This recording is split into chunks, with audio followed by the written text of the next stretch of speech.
Hoje eu quero trazer para você um cara muito interessante que vai falar para nós sobre a questão de comunicação.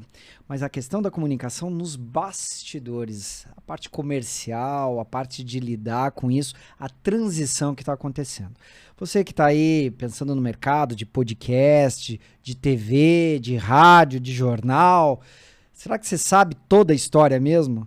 Eu digo assim, tem os caras dinossauro como eu, que vieram lá de trás, que o nosso negócio era realmente televisão, rádio e jornal. Hoje a gente tem a plataforma digital, tá aqui a gente falando dela. Nada melhor do que um cara que entende disso. 27 anos no mercado, 10 de SBT e fica comigo. Sem restrições, ele vai falar tudo pra gente.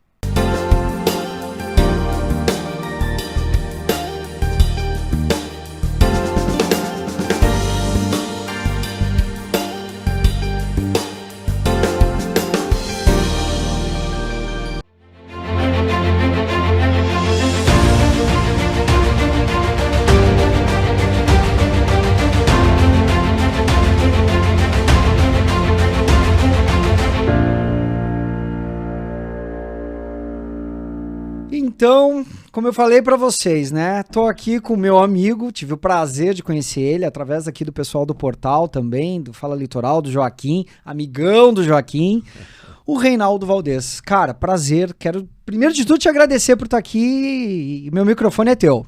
Wagner, muito obrigado pela oportunidade, satisfação é minha estar aqui pra gente fazer um bate-papo, né, e conversar sobre comunicação. Isso, eu digo que comunicação é uma cachaça, né? Exatamente. É uma cachaça do qual, se você se vicia nela, é difícil largar.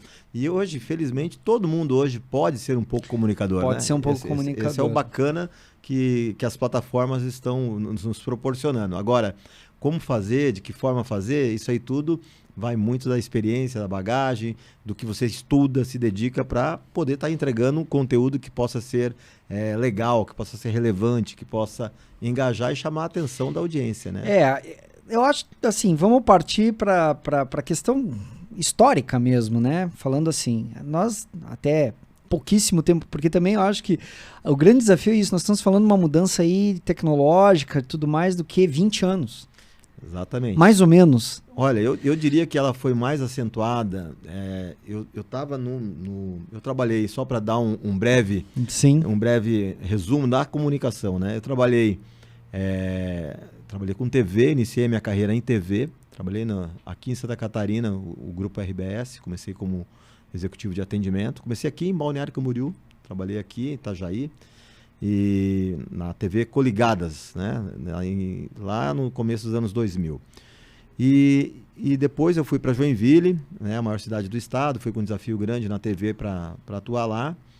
E peguei uma transição já dessa mudança, entrando ali, eu senti em 2009 para 2010, que começou essa grande mudança de forma mais acelerada, quando começou o jornal impresso a diminuir o seu volume. Diminuiu o volume. De circulação. Acho que foi o primeiro veículo, assim, impactado diretamente com o advento da internet, né? Exatamente. Acho que foi isso. Foi. Eu me lembro ali, completando assim, eu estava fazendo publicidade nessa época, porque eu tinha decidido ir para a área de comunicação, de TV, na verdade a área de mídia, né? Sim. Eu sempre gostei da área de mídia. E eu me lembro que no curso de publicidade, o professor dizia que o grande desafio, já tinha internet, né?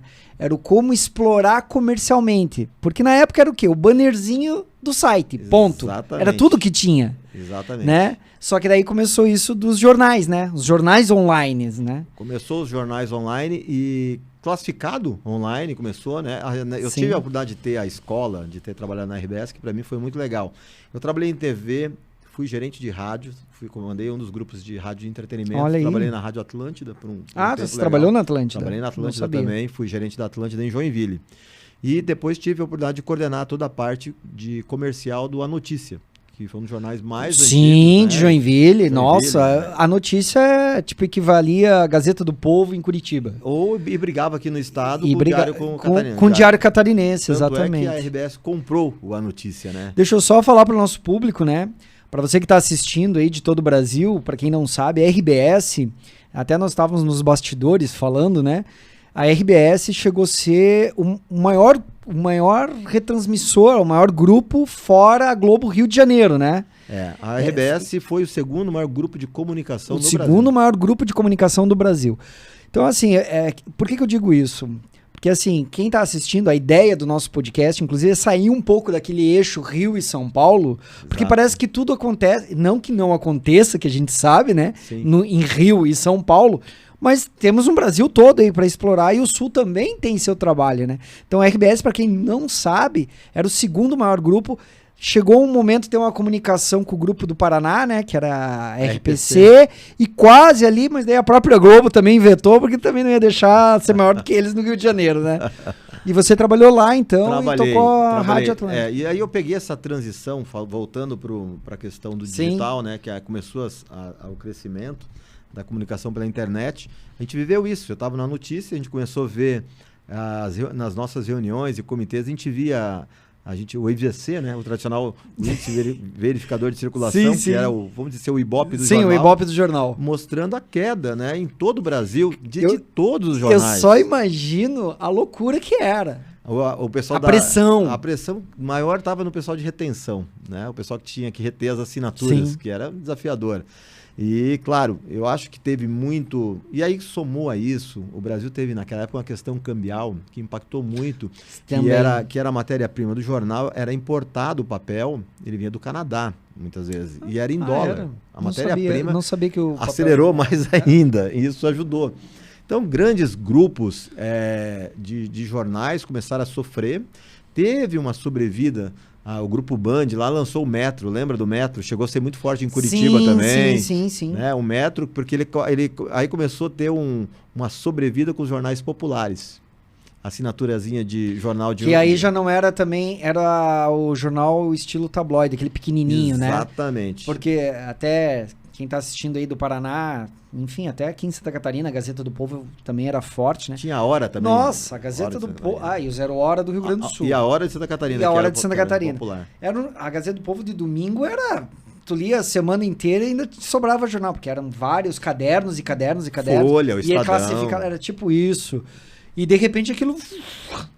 Exatamente. E ficou exatamente esses jornais pequenos, né? Ficaram os jornais pequenos e aí, claro, começou a ter uma migração para o digital, só que a conta não fechou. Até mesmo jornais mundiais, que nem o próprio The Washington Post, não conseguiu a conta fechar. Demorou para essa conta chegar numa conta de equilíbrio, né, de assinatura. Hoje, a gente vê o quanto o impacto disso, eu diria assim...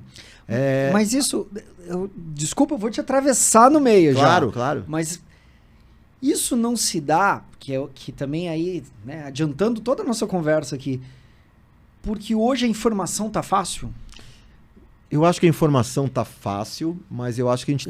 Mas tá fácil. Tá fácil. Só que aí é que tá. Eu acho que a gente, como sociedade, como um todo, não quero ser romântico demais, mas eu acho que a gente perdeu muito na questão do conteúdo seguro.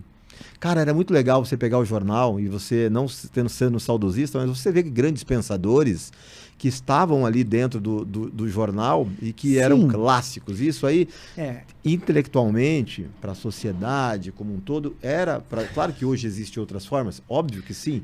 Mas aí é que tá aberta. Tá né? aberta. O jornal, ele chegava na minha casa, a opção que eu tinha, ou chegava, ou eu pegava na banca, era o jornal. Era o jornal. Hoje não. Hoje eu abro o meu celular e escolho o que eu quero ver. Exatamente. Só que aí vem muita gente se enganando. Me corrija, né? Você que também trabalha com comunicação há tempo, que é uma das coisas que eu trago para debate. Tem muitas pessoas, principalmente pensadores novos, mas veja bem, hoje com a globalização eu escolho, eu filtro, eu posso pensar... Só que a verdade é que os grandes meios, e vamos falar aqui Facebook, Instagram, e sei lá outros que tenham aí, mas principais, hoje é isso, é YouTube, Facebook, Instagram e agora TikTok. Aqui é o Grupo Meta. Mas eles fazem o seguinte, se você começa a clicar no negócio, só vem aquele negócio. Se você não ir lá buscar informação mesmo, ou pesquisar a fundo, você não vai abrir. E o jornal, a televisão, a revista, né? Eles tentavam sempre, pelo menos de alguma forma, mas era manipulado, mas tentavam sempre trazer o todo da coisa, né? Concordo. E sempre tinha o contraponto. Hoje, tinha o contraponto, isso. Era muito mais, eu diria, estimulava muito mais o pensar. Hoje ela está aberta, só que o grande problema é a questão que está agora em pauta. Aí o Congresso está discutindo, o STF, enfim, está todo mundo discutindo essa questão do conteúdo seguro, a regulação das redes sociais. Está em pauta aí, deve entrar, eu acredito que nos próximos dias isso vai avançar. A discussão ela está latente porque tem muita fake news.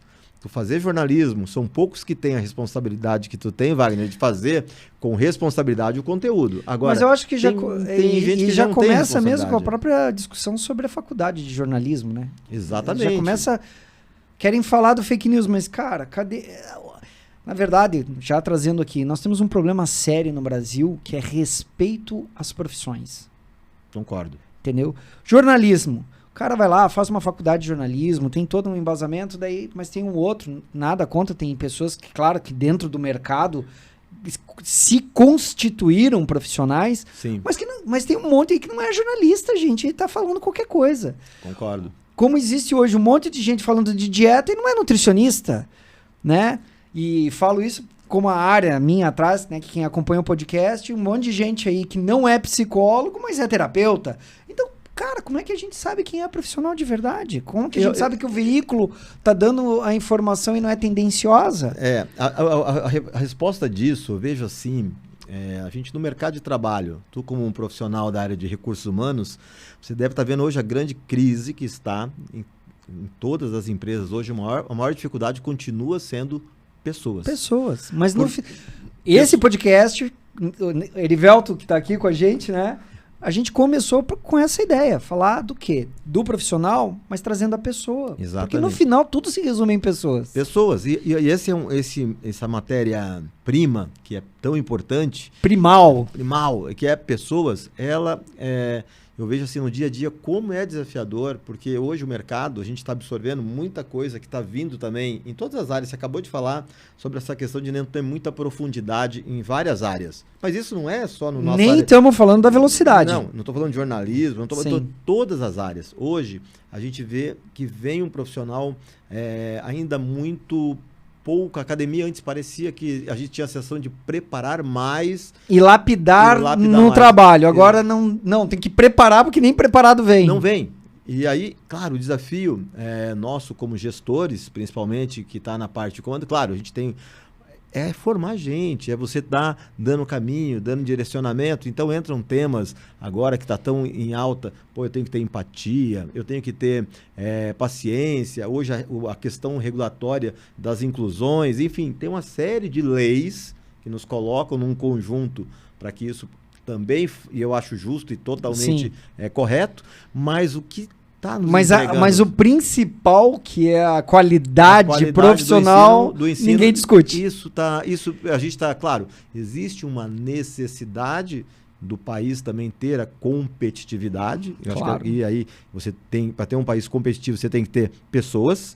E agora, a qualidade dessas pessoas. Aí você vê agora a questão da inteligência artificial entrando. Puxa vida. Né? Jornalista isso aí eu quero fazer um podcast só sobre isso. Tem que fazer. A inteligência artificial hoje, ela já é usada por nós, profissionais da comunicação, para adiantar nosso lado. E agora, você tem que ter a responsabilidade de botar no texto que vem, que a IA te entrega, o teu DNA. Você tem que arrumar, você tem que colocar as palavras, você tem que fazer. Mas ela está facilitando.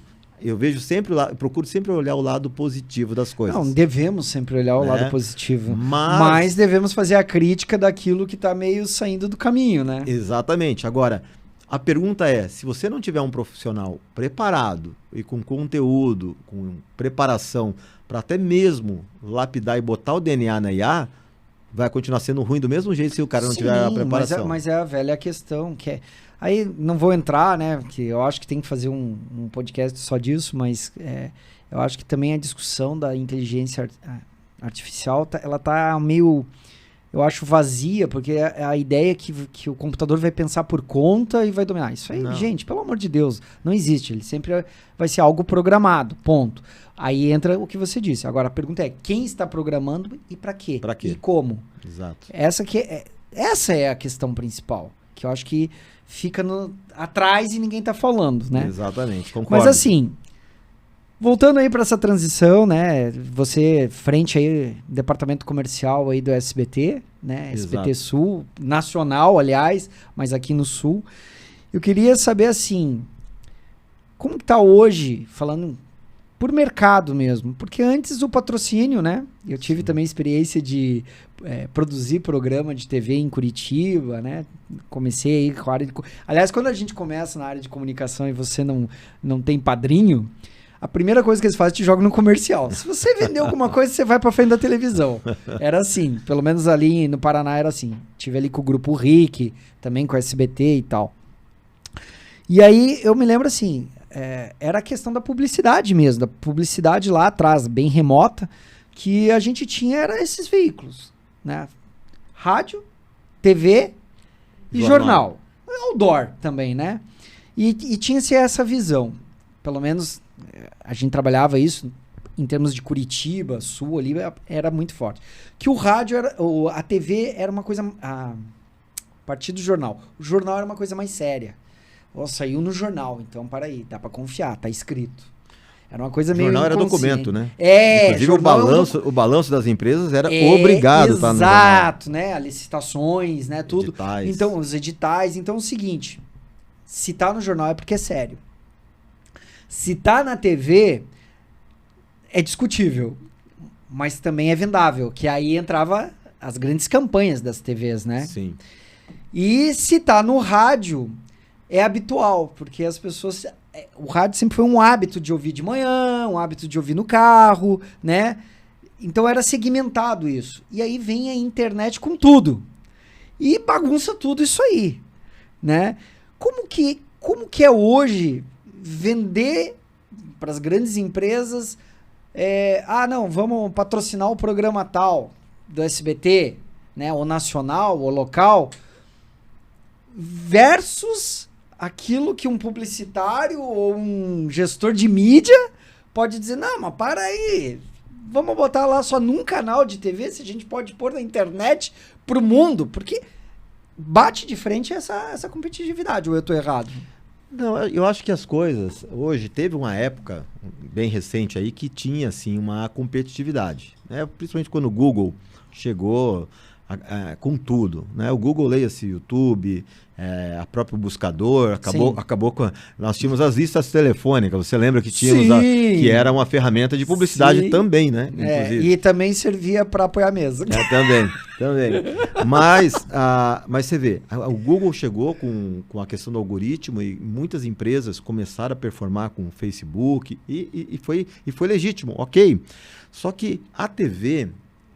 dentro desse contexto todo, ela meio que foi se adaptando, assim como também o rádio. Acho que ela teve que se adaptar, Teve que se adaptar. Todos os veículos, na verdade. Todos os veículos. Eu acho que a internet, talvez no primeiro momento, quem mais se beneficiou foi o próprio rádio. Né? O rádio hoje, você já está fazendo um programa de rádio, com a câmerazinha aqui então, era isso que eu ia entrar. Pois é, mas daí o rádio já não de uma certa forma, ele não perde a característica de rádio e passa a ser TV e, entre aspas, concorrer com a TV? Então, vamos lá, eu queria falar um pouquinho mais sobre as plataformas, mas eu acho que tudo, eu vou tentar já resumir. Hoje o que manda em tudo é o conteúdo.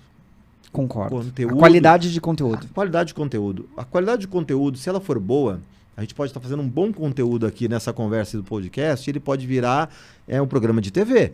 Certo. Ele pode virar um programa de rádio, ele pode se adaptar a qualquer coisa, desde que o conteúdo seja relevante e bacana. Então eu acho que o conteúdo hoje é o rei. O conteúdo, o bom conteúdo, ele traciona e faz tudo. Qual que é a vantagem da TV? Eu vou defender, puxar a sardinha pro meu lado, lembrando que eu sou comercial. E eu sou fã de TV, gente. A gente tá no podcast porque até agora o Silvio Santos, não acho que eu não vou ter chance mais, mas ninguém me achou.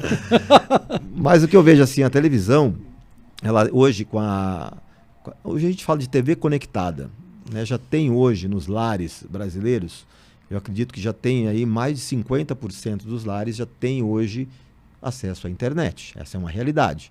A TV, ela está conectada. O conteúdo de TV, os demais mídias, elas são complementares, na minha visão. Então, claro, você assistir o programa ao vivo e de auditório ainda é muito relevante. Agora, como é que eu faço a TV ser relevante? Porque você vai dizer assim, cara, vamos olhar o canal fechado. Será, desculpa, mas né? Você é um cara que tá há 30 anos aí no negócio. Será que vai continuar a TV sendo simplesmente uma TV aberta ou ela vai acabar de uma forma ou de outra, que ela já é hoje num paralelo, ser uma TV digital? Ou seja, vai estar ali no meu celular, eu vejo conteúdo, que é o YouTube, né? Sim. O que hoje eu vejo, O que a gente chama hoje que de é TV... diferente do que da nossa geração, né? Nossa geração não tinha, ou você estudava de manhã ou estudava à tarde, quando era criança. Então, assim, ou você assistia um desenho animado em tal programa, você assistia em tal programa. Se você estudava de manhã, se ferrou, porque de tarde não tinha programa infantil. Aí depois o SBT teve Eu tô falando porque eu lembro isso lá da minha infância. Sim. Mas era isso, né? E era uma briga, assim, pra poder assistir um filme à noite, por exemplo, se estudava de manhã, então... Mas era aquele dia o filme. Certo. Hoje, qualquer programa você assiste a hora que você quiser, porque ele tá na plataforma digital, né? Exato. Até pegando o gancho que eu tinha falado lá, o Danilo Gentili, né, com o The Noite, até tá à frente no SBT, na plataforma. O The Noite já não tá de noite, tá de madrugada. Já tá de madrugada. E aí que vem, o cara não vai assistir de madrugada, mas de repente no intervalo do almoço, ou ali no escritório que tá parado, ele vai entrar e vai assistir aquele programa no tempo dele. Concordo. Por isso que eu te digo, será que vai chegar um momento que a TV ela vai deixar de existir? Você tá entendendo aonde que eu quero dizer? Claro, não claro. como emissora, não Não. como produtora, mas deixar de existir o canal de TV que eu ligo e linearmente ele tem aquele horáriozinho de programa? Eu acho que a TV linear, ela tem ainda... Primeiro, eu acho que ela tem um bom tempo, porque hoje a TV linear ainda ela é uma forma de entretenimento para muitas famílias no Brasil. Nós estamos falando aqui, talvez, quando a gente entra na seara de falar de conteúdos específicos dentro da internet e tal, a gente está aí dentro de uma bolha, né? Se você for pegar o conteúdo, por exemplo, de TV, de produtos por assinatura, seja ele qual for, Prime, Netflix, Sim, enfim, sim. Star... Se você for fazer uma conta, tinha até um meme um tempo atrás aí que você paga uma casa, né? Um apartamento. Sim, Você sim. fazer a conta ano de Não, tudo, você investe. Agora, a TV, eu vejo assim, a TV, ela está se reinventando, a TV linear, ela vai continuar porque ainda tem muita gente que o assiste. E tem um barato legal nessa história da TV com o digital. Se você pegar e fizer um levantamento do que está sendo comentado no X, no Facebook, Instagram, quase que 80%, seguramente, 80% tem a ver com o que está passando. Com conteúdos que a TV trouxe. Que a TV linear ainda está passando. Entendi. As pessoas ainda hoje assistem TV e comentam nas redes sociais. Por isso que você bota lá no Top Trends, sempre, todo dia, você vai ver que à noite, os horários de hora digo a ver que com TV. ainda o resquício, pelo menos, da minha forma, né, de perceber, eu vejo ainda por ainda existir um Big Brother e programas paralelos como a Fazenda e tal. Sim. E estão na TV. Claro. Eles estão na TV. E eu também, quando surgiu a TV a cabo, quando ela emergiu, né, quando ela explodiu, eu achei também que, de alguma forma, a TV aberta... fosse ameaçada. Ia ser bem ameaçada. Mas eu também acho que uma das questões que a TV a cabo não chegou a ameaçar tanto, porque ela é muito cara no Brasil. A TV a cabo é cara no Brasil, né? É cara, é fragmentada e tem um efeito da nossa cultura, do brasileiro. A gente gosta de assistir TV e ser impactado. Já tem estudos que mostram, ninguém gosta de ficar on demand o tempo todo. O que é ficar on demand? Pô, toda hora você tem que estar buscando e procurando o que tu vai assistir. E qual que é o barato da TV linear aberta? Tu senta na frente da TV e você relaxa. Eu costumo dizer, por exemplo, do programa do Ratinho. Não sei há quanto tempo você não assiste, mas... Não, eu assisto. Vai que ele vira meu patrão. Porra, tá louco? Mas eu digo, o Ratinho... Sigo ele no Instagram, sigo o filho dele. O Ratinho... Vocês vão ouvir falar do eu filho falo desse muito cara. assim, é um bom exemplo. O pessoal às vezes olha pro SBT, pô, emissora popularesca e tal. Não, a gente é popular. Agora, eu assiste o Ratinho, que você não sai da frente da TV. Porque você começa a relaxar e a descansar. A se entreter. A proposta da TV é que linear, ele é um cara que ele consegue trazer pra dentro de casa, né? Tipo, é um entretenimento. É um entretenimento. É, a postura dele, né? A postura. Então, eu vejo assim, a TV linear ainda tem um trabalho... vai ter alguns anos aí, muito, a atender a população brasileira. Porém, a gente já está em teste a TV 3.0. A TV 3.0 ela já está em testes, eu acredito que em 3, 4 anos a gente vai ter essa realidade, e aí sim, concordo com o que você falou, a TV vai virar mais um gadget, é um aparelho de suporte, como é o celular e tal, e que vai... Aí o conteúdo continua sendo rei. Porque o que vai ter com a TV 3.0? A gente vai ter mais bandas e mais canais. Né? Então, cara, você vai abrir, vai fragmentar ainda muito mais. Você está obviamente bem mais a par, eu não tô tanto, mas aí ela passa a ser como se fosse o canal do YouTube, canal dentro do canal, né? Mais ou menos isso. Exatamente isso. Dentro das proporções, o que vai acontecer? Eu que tenho lá, nós temos o SBT Santa Catarina aqui, o SCC. O SBT Santa Catarina, o SCC, eu vou conseguir ter várias bandas e formas de conteúdos ou de espaços que eu vou poder atender Balneário Camboriú, vou poder atender Joinville, vou poder atender Chapecó, nós vamos poder atender qualquer cidade, porque eu consigo ter mais fatias para poder explorar através da TV 3.0. E isso vai abrir outras oportunidades para conteúdo, a TV volta a aglutinar de novo e vai continuar forte, embora a TV não esteja fraca, pelo contrário, ela continua forte. Até para muita gente ali na época, que aí veio aquilo que nós falamos, o jornal vai se acabar. Também teve a fala que o rádio iria se acabar, e o rádio veio com mais força. Sim. Eu acho que o rádio hoje se reinventou, hoje o rádio é super forte, né? Santa Catarina, por exemplo, é um dos lugares mais fortes do Brasil. Sério?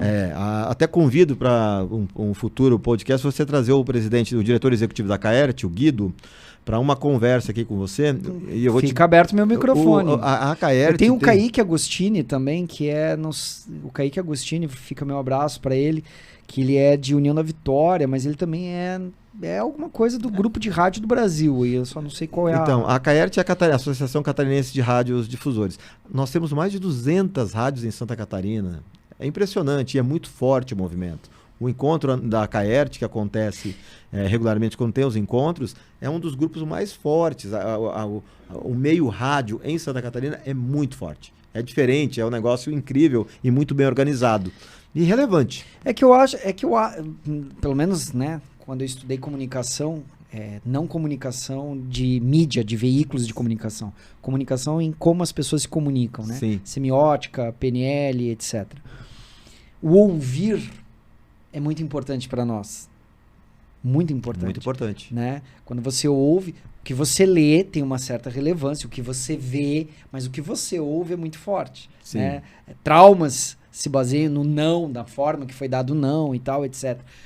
E o rádio tem essa pegada, porque a pessoa está cozinhando ali e está ouvindo o rádio, né? A pessoa está ali, às vezes, numa empresa mesmo, trabalhando, e está ouvindo o rádio. Mesmo que seja uma rádio só com músicas, mas daqui a pouco tem uma notícia, né? Então ela vai, e aquilo vai natural. Eu acho que o rádio, se você me permite, assim, na minha concepção atual, o rádio, ele mostra a comunidade, ele mostra a tua tribo. Sim. Esse é o legal do rádio. A TV, nas devidas proporções, virou rádio também. Porque a TV, quantos aparelhos, geralmente, quantos domicílios nós temos aí? Geralmente tem 2, 3 aparelhos de TV por domicílio. Então a TV muitas vezes está ali ligada e a dona de casa está lá fazendo os seus afazeres, ou nós chegamos e estamos fazendo algum trabalho, mas a TV está lá ligada e você está aqui. Era o que era o rádio. Sim. Mas a TV também está fazendo esse papel, né? Sim, sim. Então, acho que o conteúdo, volto a dizer, o conteúdo é que vai fazer toda essa mágica, é o conteúdo que vai cada vez mais ser relevante. Comercialmente, até voltando ali a questão de como a TV se mantém.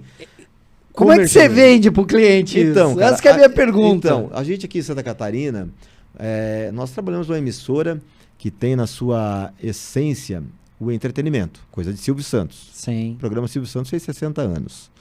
Né? E a nossa TV, nós vendemos muita questão de ser a emissora mais feliz do Brasil. Se você trabalha com auditório, entretenimento e tem família, né, eu digo que a gente tem 3 pilares de sustentação do SBT, que é a família, diversão e informação. Esses 3 pilares é que dão sustentação ao nosso negócio. E o desafio do SBT, ela não é nem maior nem melhor, ela é diferente. E o que é o legal do SBT? É uma emissora que tem na sua essência fazer um conteúdo que não gere constrangimento para as famílias. Ainda tem esse senso de responsabilidade com a família. Sim. E então, para nós, comercialmente falando, é legal porque eu tenho um índice de rejeição muito pequeno. E isso, para nós, do comercial, é uma oportunidade, porque a gente não está nem para A nem para B, nós estamos ali para divertir. O nosso DNA de ser programa de auditório e não ser tanto no noticiário tão... A gente não leva tanto tempo para o noticiário, a gente tem uma proposta de ser diferente do entretenimento. Vamos lá, o domingo. Domingo, o homem que gosta de futebol está lá no futebol, lá no outro canal. Sim. O que acontece? A mulher vai para onde? Vai ver a Eliana. Né? E tem uma audiência, por exemplo, Joinville, a audiência da Eliana é incrível. Uma questão também, me corrija, que quando eu fiz, faz tempo, né? Se falava muito, né, do Ibope, muita gente não sabe, né? Ainda era o Ibope que valia, que hoje tem a internet, né? Tem, mas não, a gente ainda usa para aferição, acabou o Ibope, agora é o Cantar. É o Cantar. Ó, tô me atualizando. É o Cantar. Mas tinha aquela coisa, que cada ponto do Ibope representava 4 pessoas na frente de uma TV, era isso, né? Era uma coisa assim. Na audiência domiciliar. Na audiência domiciliar. Só que hoje, e naquele tempo também, quem tinha 2 televisores em casa, nossa, já era de família média pra cima. Sim. Hoje também, ter o aparelho de televisão ficou barato. Então, cada um tem um. Sim. Então, que entra isso, né? Não, o pai tá lá assistindo futebol na sala, a mãe tá no quarto assistindo a sua novela e talvez o filho tá lá assistindo um filme. Então mudou a característica disso, né? Porque antes assim tinha uma TV, então a mulher vou aqui fazer meu tricô e vou assistir o futebol com ele, mais ou menos, ou o jornal, sim. Ou o cara vou ficar aqui e vou assistir a novela com ela. Hoje não, acaba tendo essa divisão também, né? Tem a divisão e outra. Eu digo que a TV ela tá muito mais a audiência é fato. Vamos lá, voltar para os anos 90. Lembra quando era a briga Gugu e Faustão no domingo? Cara, foi nesse tempo que eu fui pro SBT. Vou dividir, contar pra você. Eu cheguei a conhecer o SBT. Eu tinha morado na Inglaterra. E eu vi um cara fazer uma coisa fantástica lá. Não vou falar aqui, depois eu falo só pra ele. E eu cheguei a ter a oportunidade de ir até o SBT e falar com o diretor do Gugu, que era o... Eu me esqueci o nome. Esse tempo falando com a Olga Bongiovanni, ela conhece, diz que ele tá em Portugal. Tinha o Magrão, que era o... O Magrão que faleceu agora recentemente. Que era o diretor de baixo, como diz. Depois ele subiu e mas tinha um outro lá, o Salles, Homero Salles. Não eu conheci, tá? Homero Salles. Eu tive o prazer de estar na sala do cara. Eu tive lá. Bacana. E o cara gostou do meu projeto e ia botar pra ser um quadro do Gugu. Olha só. Ia botar pra ser um quadro do Gugu. Ele falou, tu dá conta? Eu disse, dou. Tô aqui pra isso. E aí explodiu aquela disputa do Gugu com o Faustão, daquela situação toda lá do sequestro.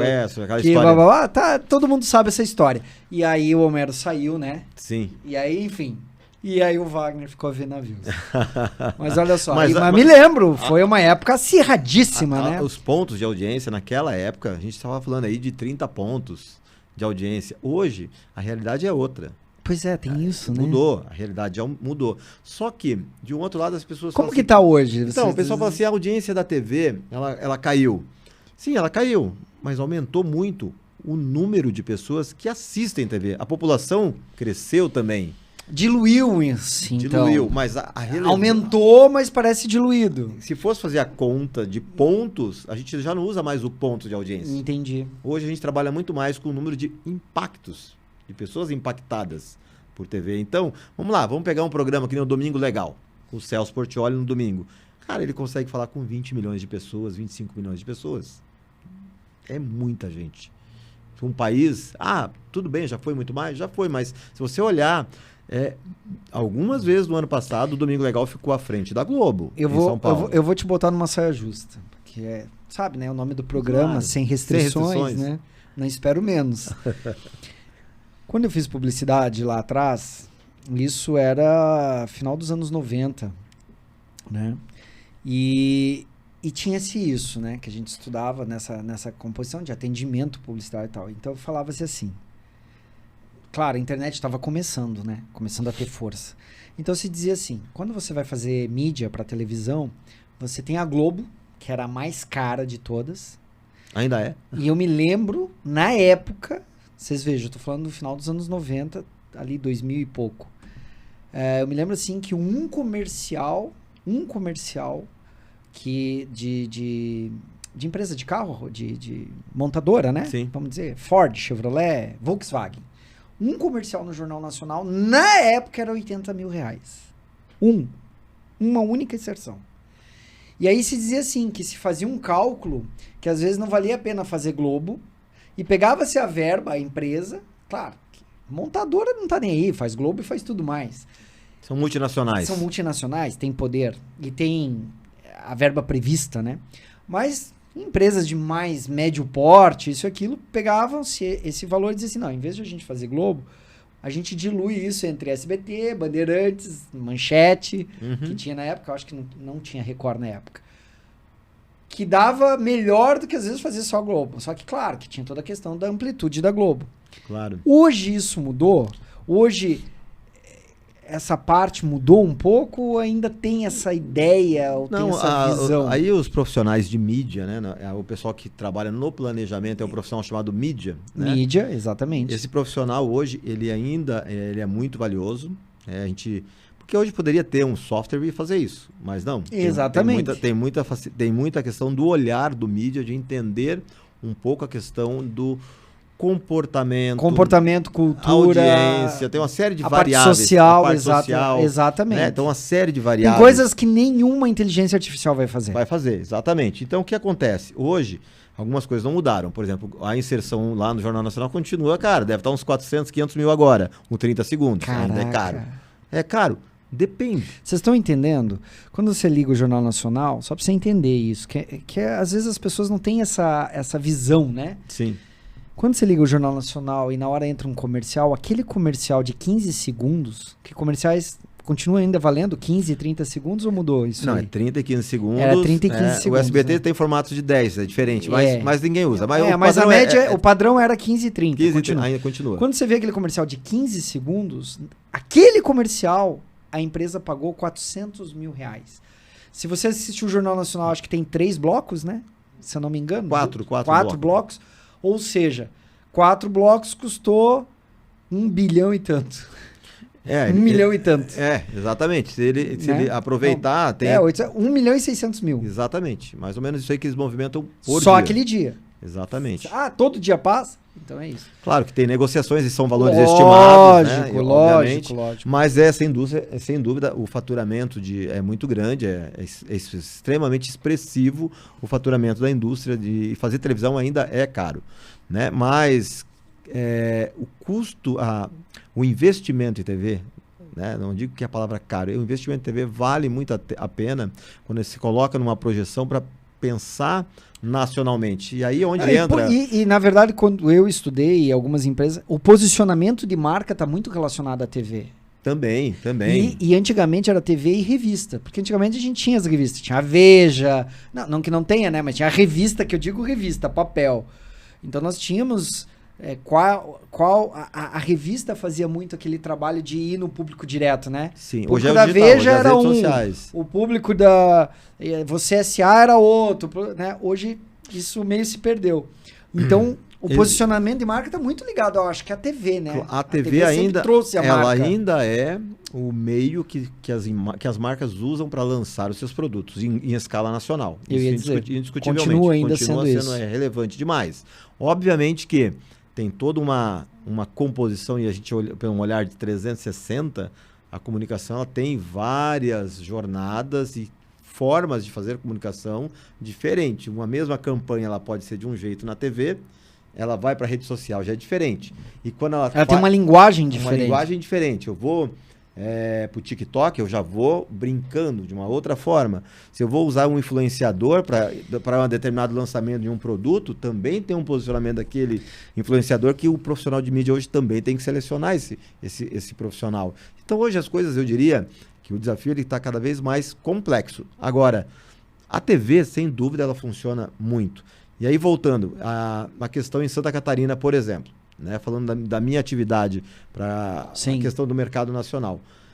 A gente hoje movimenta bastante. Hoje a nossa operação do SCC, de vendas nacionais em Santa Catarina. Hoje a gente tirando São Paulo, Brasília, né, e Rio de Janeiro, das afiliadas do SBT, Santa Catarina é a que mais gera volume de negócios para o SBT em São Paulo. Por quê? Olha. A gente tem, ano passado a gente gerou mais ou menos, a gente trabalha muito a questão do merchandising. Por que o merchan? A gente, via de regra, o estado de Santa Catarina é extremamente industrializado. Nem aqui as indústrias são empresas familiares na sua essência, né? E consolidadas, bem tradicionais. E que, vamos lá, seja ele o italiano ou o alemão, que é a característica dos industriais, os caras controlam muito o dinheiro. Sim. Então, é um ambiente positivo para o SBT, porque o merchandising, eu consigo ter um preço... Merchandising, para você que está... Claro. Né, a gente tem que falar, porque meu público é variado. Claro. Para você que está assistindo o merchandising, me corrija se estou errado, é quando dentro do programa alguém fala do seu produto também. Não é uma propaganda que é assistida. Tem alguém ali dizendo, o apresentador está falando. Você está vendo lá o Celso Portiolli, ele diz, agora a gente vai falar da marca tal. Exatamente. Né? Ele não fala, vamos falar. Ele, agora eu vou falar disso. Exatamente. Esse é o merchandising. É o merchandising é mais ou menos o que eu vou fazer com essa autora que trouxe de presente aqui pro podcast. A Mila Cassins. Através, né, do Reinaldo. E eu vou dizer para vocês, adorei um livro com um acabamento excepcional aqui, ó. Muito legal para adolescentes, tá? E depois a gente vai deixar ali, né, para você participar, a gente vai deixar.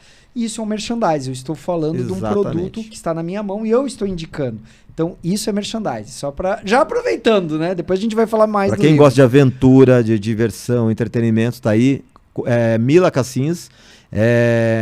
Eu estou ajudando a promover a minha sobrinha, eu acho que é o 7º ou 8º livro. Eu achei muito legal e ela vai estar com a gente aí gravando o podcast em Curitiba. Exatamente, tu falou. Para falar mais do livro. Falar dos livros e da história dela, que ela é uma escritora excelente. Não, achei... Abri aqui, li alguma coisa, mas eu achei... Nossa, incrível. E a gente tem que valorizar o nosso Brasil, tá? Uma escritora totalmente brasileira. De Curitiba? Curitiba. De Curitiba. Então, assim, isso é um merchandising, para quem não sabe. Então, muito obrigado pelo merchan. Não. Mas é que assim, também, né? Apoiou a cultura. E a ideia aqui é a gente falar mesmo aquilo que eu digo, aquilo que é real, aquilo que tá fazendo um trabalho. Porque senão, às vezes, também não tem nem espaço. Exatamente. Também tem isso. Se fosse pagar para o SBT, ia ser mais caro, né? Então, mas muito obrigado. Mas isso é o merchandising. O merchandising, voltando, ele é uma forma que aqui as empresas de Santa Catarina, a indústria, de uma maneira geral, utiliza muito. Por quê?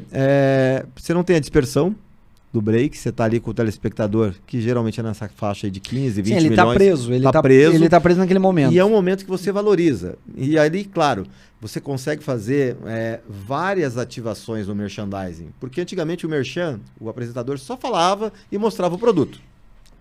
Agora você falou tudo. Deixa eu fazer aqui, porque assim, isso foi minha crítica e eu tive uma pequena experiência uns 2 anos, também um pouquinho antes da pandemia, na TV local do Paraná, né?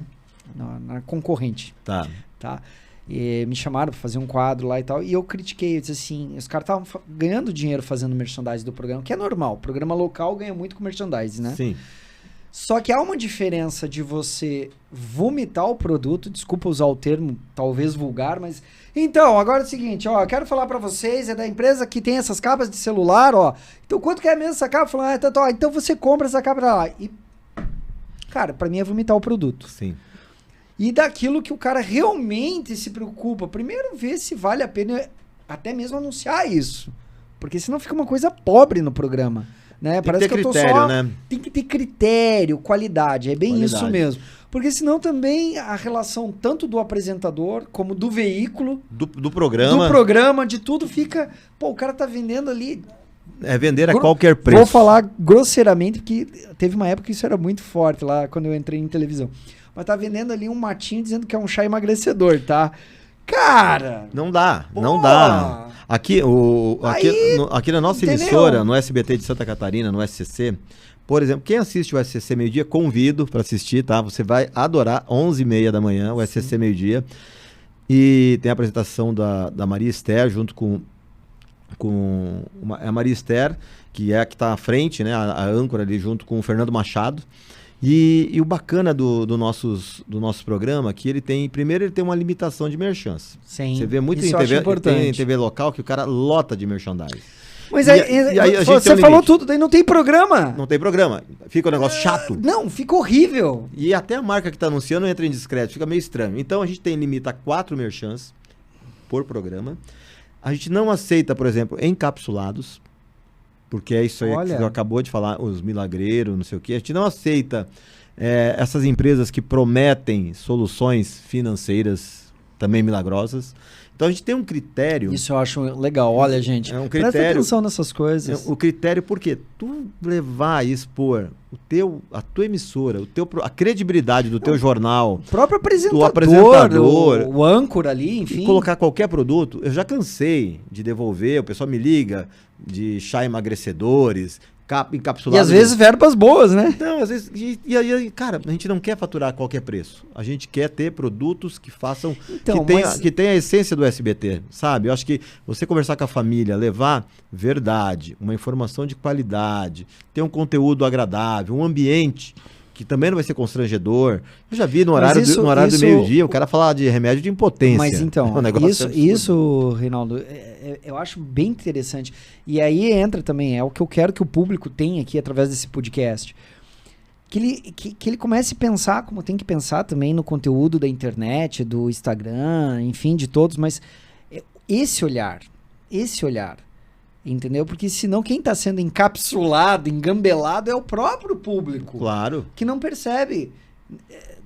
É tão assim, eu me lembro ali nessa época que era as TVs locais, né, se matando, obviamente, para vender. Inclusive eu tive uma experiência na CNT. Eu produzi um programa na CNT nacional, né? E aí eu fui vender uma loja de moto, uma concessionária de Curitiba.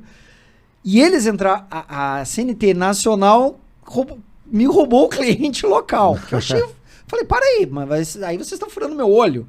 Para quem não sabe, isso existe. Ou melhor, existiu. Não sei hoje, mas existia. Pô, eu ia lá, me matei para vender lá pro cara fazer comercial dentro do programa. Para nós, a Nacional veio, não, vamos botar na grade toda. Por uma diferença. Então isso é difícil. Acontece ainda com algumas emissoras menores, a política comercial tem que ser seguida, né? Como a gente é uma emissora, a gente trabalha com SBT, é outra coisa. O SBT é muito, muito correto. E aí, só para não perder o gancho que eu estava falando ali do merchandising, Santa Catarina é uma referência. Ano passado a gente fez 430 merchans nacionais. Uau. A gente mandou para São Paulo. De empresas de Santa Catarina. De empresas de Santa Catarina. Santa Catarina que veiculam nacionalmente no SBT. Me dá um exemplo. Aqui a gente tem... Pode falar. Eles não vão pagar nada para mim, mas não tem problema. Vamos lá, a gente tem... Só não vale falar van. A van é o primeiro. Que a van tudo, né, forte no Brasil inteiro e é Santa Catarina. Mas no SBT ela é muito forte. Não, ela se tornou, né? Tanto é que a gente tem um conteúdo proprietário. Mas fala, teve, exatamente, eu ia dizer, teve murmúrios aí que ele tinha comprado uma parte do SBT. Não, de certa forma ele comprou o espaço, ele alugou. Ele tem ali, mas não comprou. A gente tem uma parceria que agora, 19 de fevereiro, vamos iniciar as gravações da 14ª temporada do Comprar é Bom, Levar é Melhor, com o Celso Portiolli. Sim, ficou muito bom aquilo ali. Que é um reality, é um game. Só que assim, cara, envolve a família. A gente cansa de ficar na frente da Globo nesse horário, com esse quadro, porque as famílias assistem, se divertem, torcem. Interagem, né? E vai ter novidade para a próxima temporada, eu não posso falar. Você fala para ele, se ele vem aqui falar no podcast, pô, tá tão pertinho. Ele vai estar aí em Brusque, ele vai estar em agosto. Agora ele grava em São Paulo. Então, a gente vai gravar em São Paulo, tá? Mas fala da gente lá, quem sabe, vamos combinar. Fazer um podcast. Talvez eu não traga ele, mas o diretor do programa, como você conheceu como é o nome do rapaz que você conheceu na época do Gugu? Homero Salles. Homero Salles. Hoje chama-se Rubens Gargalaca, o diretor do Domingo Legal. Olha.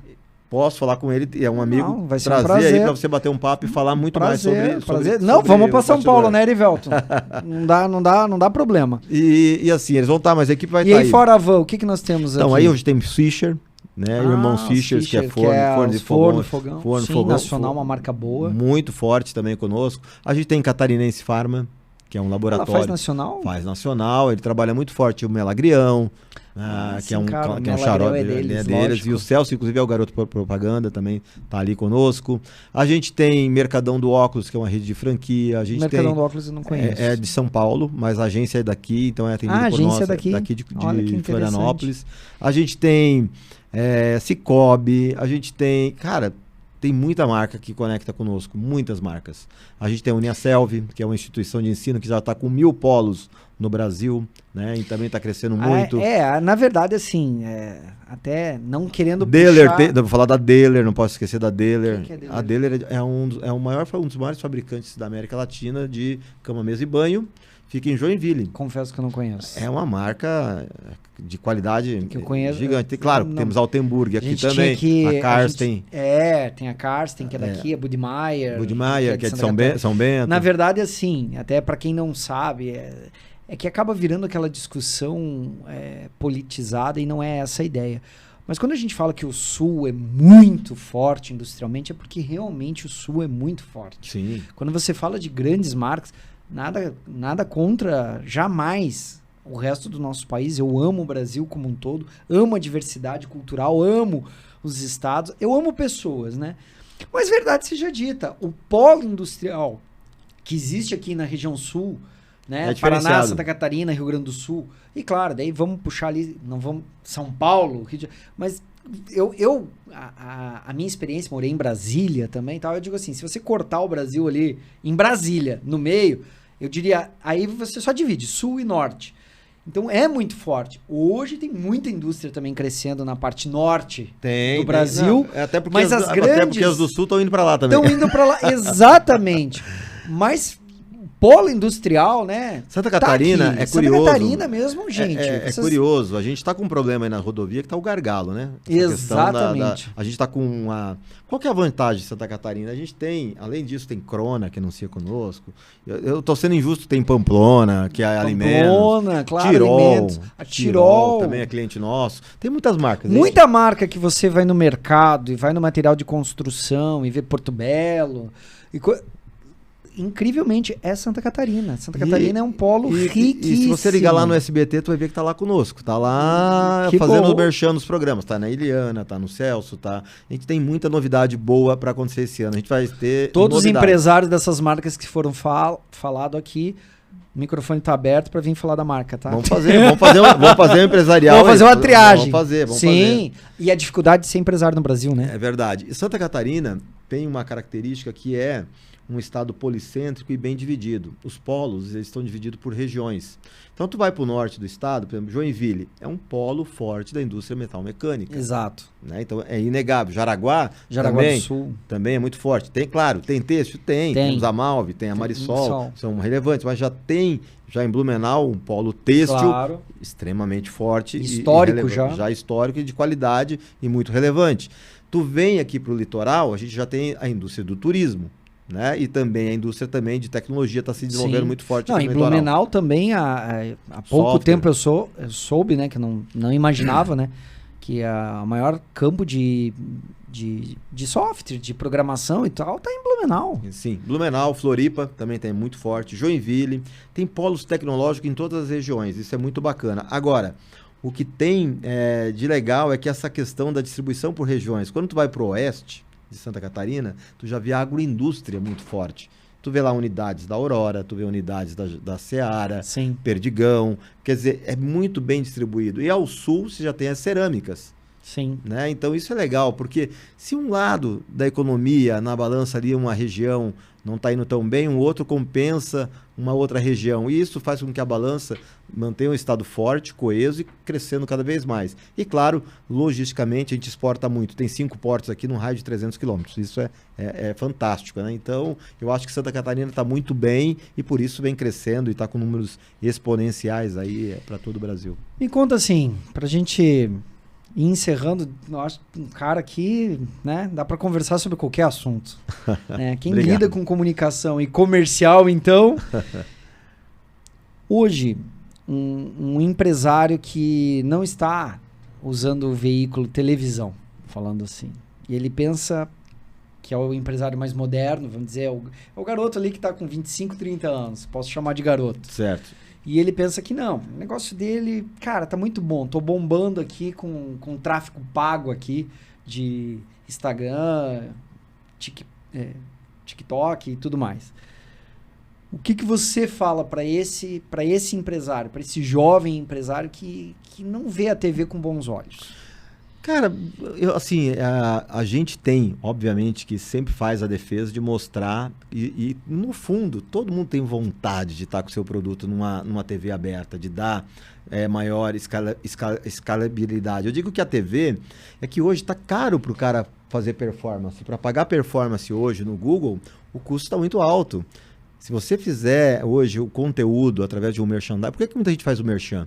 Eu consigo tracionar todo o ecossistema. O que eu digo para ele? Cara, eu entro hoje no merchandising, eu pego a Eliana, por exemplo, um merchan, a Eliana já entra com aquela simpatia, que ela é a rainha lá no SBT hoje, no domingo. Sim. Ela já entra, já tem um QR Code na tela, aquele QR Code já está fazendo um call to action direto para o e-commerce dele, está pivotando para a rede social, ou para o site, para onde ele quiser, ou para um produto que está em determinada promoção. No mesmo momento, no Merchan, já tem o BG, está ali, já está convidando para a rede social. Tá? Já tem ali a questão da rede social também. Já tem o VT na tela, sim, de apoio, já está o comercial da marca. Tá interligado. Cara, acontece muita coisa de 5, 6 call to action no momento de 1 minuto. Em 1 minuto eu faço muita coisa. Deixa eu fazer uma pergunta, curiosidade minha. Quando faz um merchan, vamos supor com a Eliana, né, a marca faz ali. Nisso, em contrato, ele já pode, por exemplo, usar daquele vídeo da Eliana para ele pôr nas redes sociais dele ou isso ele não pode fazer? Não, porque assim, são coisas diferentes. Por curiosidade. Não, mas eu vou te falar como é que funciona. Obviamente, se você quiser usar esse conteúdo, você está comprando, quando você assina comigo o contrato, você está comprando TV. Certo. Aberta, certo? Certo. Eu pegar aquele conteúdo, recortar e botar no digital, é outra conversa. Eu estou fazendo uma outra veiculação. Por isso que eu estou perguntando. Então, tem um custo, obviamente, que é levantado com o apresentador, ele vai te cobrar, só que daí tem cachê, tem toda uma outra história. O que a gente faz que é legal, que o SBT proporciona para os nossos anunciantes? Eu posto aquele merchan dentro do canal... Da plataforma do SBT. Do SBT no YouTube. Não, claro. Hoje até é importante falar, não podíamos sair daqui sem falar disso. Hoje, 25% de todo o conteúdo assistido no YouTube do Brasil é do SBT. Olha só, estão ouvindo? 25% do conteúdo tudo que se vê de vídeo no Brasil. YouTube Brasil é produzido pelo SBT. Nós somos o segundo maior do mundo. Passamos então, a BBC, já estamos atrás da BBC, se não passamos. Olha só, eu vi hoje, até comentei com você nos bastidores, que eu acho que eu comentei aqui também, o Danilo Gentili é o primeiro lugar desse conteúdo. Parece que, pelo menos ele postou no Instagram dele. Não, do gênero, da categoria. Da categoria, tá, provavelmente. Mas a gente é campeão, cara. Tem coisas ali que são... a gente passa de bilhões de views. Que interessante. É muito absurdo. É uma boa jogada. E o que acontece?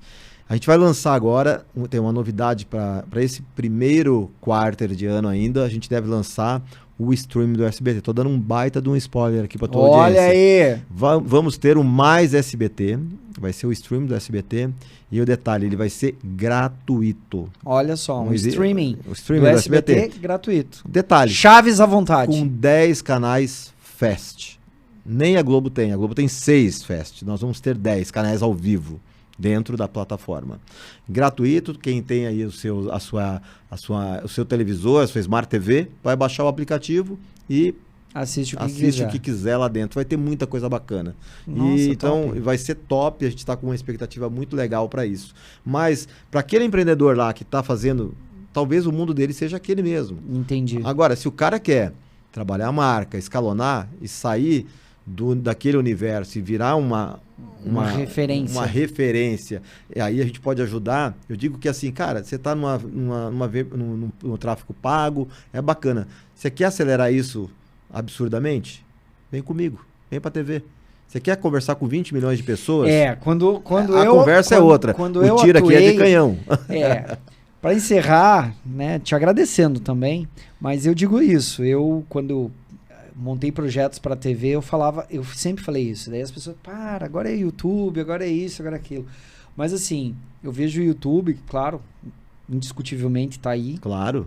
Como você disse, todo mundo tem a oportunidade de pegar um celular e fazer seu programete, vamos chamar assim, no YouTube.